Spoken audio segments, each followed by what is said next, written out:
السلام علیکم. احمد آفیشل یوټیوب چینل او ورسره فیسبوک باندې ته په خیر راغلی.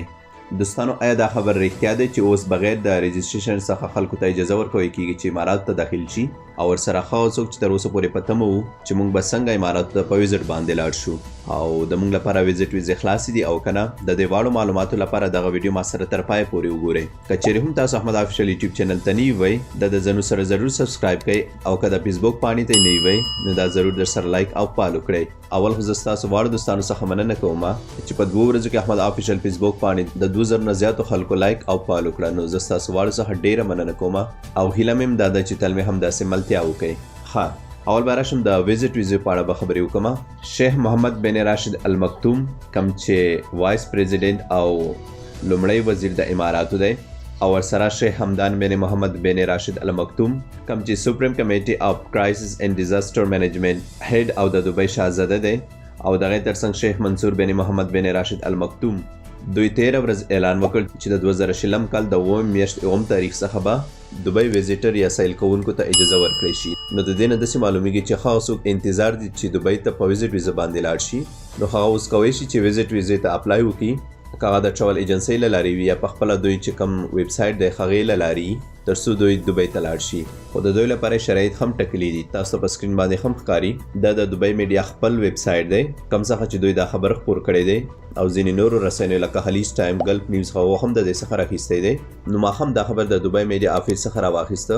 دوی وایي چې هغه ویزیټر یا سیل کوونکي چې دوبۍ ته راځي هغوی سره باید د کووډ-19 یا کرونا وایرس سرټیفیکیټ موجود وي تر څو دوی ته پته ولګي چې دا کس کرونا وایرس مریض و او یا نه و. که کوم چا سره د ټیسټ نه و او هغه لاړل دوبۍ ته او هلته په ایرپورټ کې به د PCR یا کووډ-19 کرونا وایرس ټیسټ اخیستی کیږي. د دې پیس معلوم نه دی تر اوسه پورې چې د دې به څومره پیس وي، خو ښه خبره ده چې کوم څوک غواړي دوبۍ ته په ویزټ باندې لاړ شي هغه د مخکې له مخکې د کرونا وایرس ټیسټ سرټیفیکیټ ځان سره ضرور ولري. خو د دې سرټیفیکیټ وخت هم معلوم کړی دی.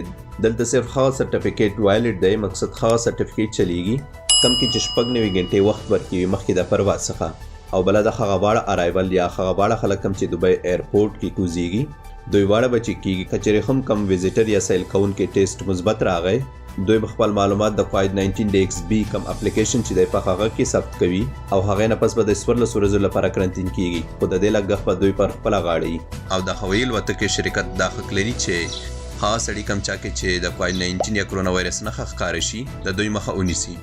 خو اوس به راشو هغې موضوع ته چې آیا دا خبره رښتیا ده چې اوس بغیر د رجسټریشن څخه خلکو ته اجازه ورکوي کېږي چې اماراتو ته داخل شي.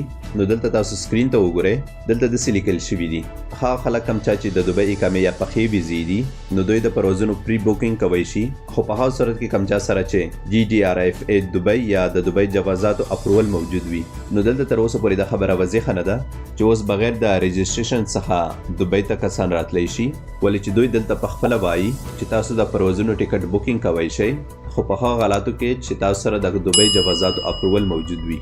دلته ICA هم نه ده یاده کړي کم چې با وختي مونږ رجسټریشن کاوه دلته دا موضوع ګونګه پاتې ده. او بله ده که چیرې مونږ دوبۍ میډیا آفیس رسمي ټویټر پاڼې ته لاړ شو نو دوی د هغې باره کې ټویټ کړی دی کوم چې مونږ وختي خبرې پرې وکړې او را به شو د دې خبر ریټویټ ته چې خلکو ورنه څه پوښتلي دي. تاسو ته په سکرین باندې هم ښکاري په سلګونو خلکو دا پوښتنه ترې کړي چې مونږ اوس هم ICA اپروول ته ضرورت لرو او که نه. دا یو زه تاسو ته ښایم، دا تاسو ګورئ.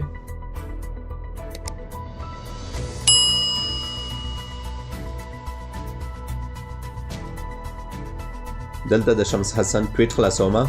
دوی وایي چې دا یو ډېر ښه خبر دی خو ما اماراتس ایرلاینز ته ټلیفون وکړو دوی ما ته وویل چې تاسو اوس هم ICA اپروول ته ضرورت لرئ چې که چیرې تاسو غواړئ زموږ سره سفر وکړئ نو ICA اپروول ټیکټ ته ضرورت لرئ. نو د هغه واړو معلوماتو څخه داسې معلومیږي چې دا خبر تر اوسه پورې نوی دی. نو اوس مهال زه دا پرېکړه نشم کوی چې زه تاسو ته ووایم چې هغه زموږ هیوادوال کم چا چې د دوبۍ ویزې یا اقامې دي هغه اوس بغیر د رجسټریشن څخه کوی شي چې دوبۍ ته راشي. نو زه دا خبر تر اوسه پورې نشم کنفرم کوی یا تاییدوی.